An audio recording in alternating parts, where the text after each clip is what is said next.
We're just hearing a couple of things at the same time here, guys, but we want to just go back a couple of weeks in time to when this all began. As we mentioned, the armada that was assembled off the coast of Venezuela. Christina, Ruffini, you remember the conversation and the questions that we were asking at the time is, what's the aim here and what's the justification? Are we going to war? It was the 23rd of December. We asked General Wesley Clark, the retired four-star general who served as commander of U.S. Southern Command beyond his experience in NATO. And at the time, we had just seized an oil tanker. I asked the general on that day if that was a declaration of war. Here's what he told us. I don't think it's a declaration of war. I think it is a means of putting economic pressure on. Now, when you put ground troops in, yeah, you really need to get some authorization from Congress for that, because that's a campaign of indefinite duration once you put ground troops in. But this is a naval action to seize sanctioned ships. As far as we can tell, you're doing it with the Coast Guard resources. We've seized ships before. It's been done, and it's an easy way to put economic pressure on Maduro in Venezuela. A lot has happened since then. Now, on this 3rd of January, we welcome General Wesley Clark back to our air on Bloomberg TV and radio, the former Supreme Allied Commander for Europe, who, of course, ran Southern Command as well. General, welcome back to Bloomberg TV and radio. Based on what you've heard over the last 12 hours, is this essentially a declaration of war? It is not a declaration of war. It is an effort to, and it is exactly what was probably at the heart of all this when it started, which was to change the regime in Venezuela. And when it began, of course, the cover story was it was against drug trafficking. People rightly said, well, that's not the center of Venezuela, is not the center of drug trafficking. Well, that's true, but Maduro had been indicted in 2020 as a narco trafficker in New York court. So there was a legal basis by the United States to proceed against him. But he was the elected head, or at least he had seized power in Venezuela and was the head of state and head of government. And so when the operation began, probably the U.S. wasn't certain that it could identify his location and isolate him well enough to extract him and bring him to trial and thereby effect regime change. So during these previous months, strategic reconnaissance, I'm sure, was done. Plans were formulated. They were checked. They were rehearsed. They were back briefed numerous times. People were certain, pretty certain this was going to go off okay before the president gave approval. So I think from the beginning, at the heart of the operation has been the thought that you're going to get regime change by snatching Maduro out and bringing him to trial. And that would always have been the preferred solution if it was feasible, and it looks like it was feasible. If you're just joining us on Bloomberg TV and radio, this is a special edition of Balance of Power. I'm Mathieu in Washington alongside Christina Ruffini, and we're spending some time having learned now that the U.S. has conducted strikes against Venezuela and has in fact captured Nicolas Maduro and his wife, spending time with retired four-star General Wesley Clark. Christina, we should remind everyone that Donald Trump is not in Washington with us today. He's still in Florida, Mar-a-Lago. And sources are telling me he's got his full cadre of forces around him, including the Secretary of State. They've been huddled in meetings for several days now. That's been reported. They were up late last night. General, I want to ask you, when we talk about this, one of the things we've talked about is the legality of this and the changing message from the administration about why they're doing this. And when news of this broke this morning, I was wondering, this is a little bit unprecedented, not entirely. There's a lot of comparisons going on with Noriega in 1989, the U.S. rolling in there and making a regime change. Also on the 3rd of January, by the way. Yes, the hiccup, what is it? History doesn't repeat, but it does echo, and the echo is quite loud. Yeah. But I'm wondering if you think the reason the administration thinks they're on legal footing to do this is because there is a debate about whether Maduro is the legal, legitimate ruler of Venezuela, and whether when this comes to court, they could potentially argue they're not doing regime change, they're not snatching the president of a country, they're snatching a drug runner, because in the eyes of the administration, since there was this contested election, he is not legitimately the president, and then they have the right to go after what they are calling a narco-terrorist. Do you expect to hear any such argument from this administration? That's a very logical argument. The fact that he's been indicted, the fact that he's not, in our view, the legitimately elected president, sure, those are definitely arguments that could come into play in this. And there will be an aftermath of this. And the question really is, how does the United States handle the aftermath? I'm sure Mrs. Maria Corina Machado is standing by. I'm sure she's been protected, coached, working with people in her camp to be prepared to take the reins of government if that becomes possible. Much depends on what's happening on the ground in Caracas today and in the weeks to follow.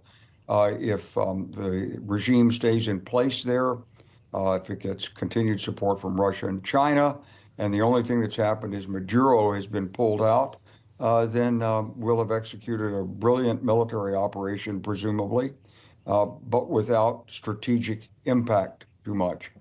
And this is what we have to think about, and I'm sure the administration has thought about what happens next. That's going to be critical. The Interior Minister says that armed officials have been deployed nationwide as they urge calm domestically, General. Is there any ability for Venezuela to retaliate? Probably not immediately.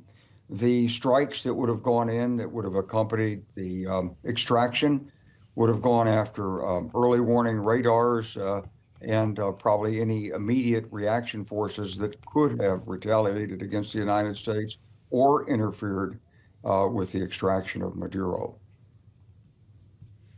I also wanted to ask you about that day 2 issue, because that is an issue here. I mean, there is still an apparatus in charge that is very loyal to Maduro, and one of the things that has been so difficult getting him out of power. Look, the Trump administration tried very hard to do this 8 years ago. This has been a long-term project. I used to cover Pompeo, and this was one of his many raison d'etres that we heard about all the time. Now, they took it much farther the second time around and obviously made it kinetic. But you're still dealing with folks you've just mentioned. The Interior Minister is very powerful. We've heard from him this morning. The Vice President is the one out in front calling for proof of life of Maduro and his wife. Is there any kind of guarantee that a Maduro-less Venezuela will be more stable or more advantageous to the United States? I don't think there's a guarantee right now. I think all that has got to unfold. One of the things that has disturbed me about the operation as it went forward is we didn't really use the legal and diplomatic levers of influence that we have. We didn't really work with the neighbors. Now, apparently, a number of these neighboring countries have condemned the operation. They shouldn't have condemned it. It's actually in their interest to pull out Maduro, who was bringing in foreign military aid and potential subversion into the hemisphere. So it should be in their interest. But if you don't exercise diplomacy and legality in these operations, it looks like just a military action without justification, and this is that's an impact on what happens afterwards. Sorry to interrupt. The Colombian president, Gustavo Petro in particular, has been very critical. He, of course, is known to spar with President Trump quite a bit. He was the president who tried to reject those deportation flights. They've had a couple back and forths, but he's gone on X to say that the government of Colombia rejects any unilateral military action that could worsen the situation in Venezuela or put the civilian population at risk. Because, to your point, in the long term, this may be something some of these neighbors want, especially Colombia, which has dealt with literally millions of Venezuelan refugees over the past 10 years as the economy and the security situation in Venezuela has destabilized. But this is a very tricky region. Colombia is already sending forces to the border because there are still pockets that are controlled by leftist rebels. There are all kinds of different militias that could be empowered, not empowered, take advantage of a power vacuum? What are the big risks if not only Maduro leaves, but you get a power vacuum in Venezuela and really nobody is in charge? Colombia's been a key trading partner and a long-term. We always said when I was the Southcom commander, they were our oldest friend and ally in Latin America. A great trading partner of the United States. So many cultural and economic connections to Colombia, and so this kind of rejection, this hostility is really difficult. Brazil has always been a regional rival of the United States, sometimes covertly, sometimes more overtly, but they've always seen us as a sort of a difficult influence from the north and have worked to some extent against us in the region. But we could have done much more to reach out, and I think we should have, and now we're going to have to deal with what happens in the aftermath. You're exactly right. Venezuelan refugees have poured into Colombia. They've been a factor disrupting the Colombian economy. They've taken jobs. They've lowered the wage rates. They've participated in the immiseration of certain pockets of Colombian workers. It is not hopeful, and so Colombia would benefit from a stability in Venezuela and a democratic government. But somehow we've got to bridge the fact that we did take unilateral military action. We've got to now put in the legal justification, work the diplomacy, and bring about stability in the region. If we don't, what we'll see is more refugees, lower economic benefits to the United States, difficulty in dealing with other problems elsewhere. And I just have to say this also, I don't want to get us off topic, but what we've just seen happening across the Pacific, where China has practiced its blockade against Taiwan. Some people look at this as the sort of ultimate rehearsal before a Chinese unilateral military move against the government of Taiwan. And it would be really unfortunate if U.S. action in Colombia seemed to somehow justify unilateral military actions worldwide. Wow, that's quite a thought, General. You've been very generous with your time. Just want to ask you before you leave us, the extent to which the administration did not consult the Senate Armed Services Committee, is that a problem for you? Well, they should have consulted, but and in the past they have consulted. In this case, I suppose they were afraid of leaks, afraid of political resistance and so forth. We'll just have to see how this works out. But in general, we need to stick with the constitutional prerogatives of the Congress. They are the most powerful organ in the United States by Constitution. They should have been consulted, and we'll just have to see how this plays out. I think there will be a lot of appreciation of the effectiveness of the U.S. military, but that's never in doubt. We've got a very, very good military. Question is now what happens. Yeah.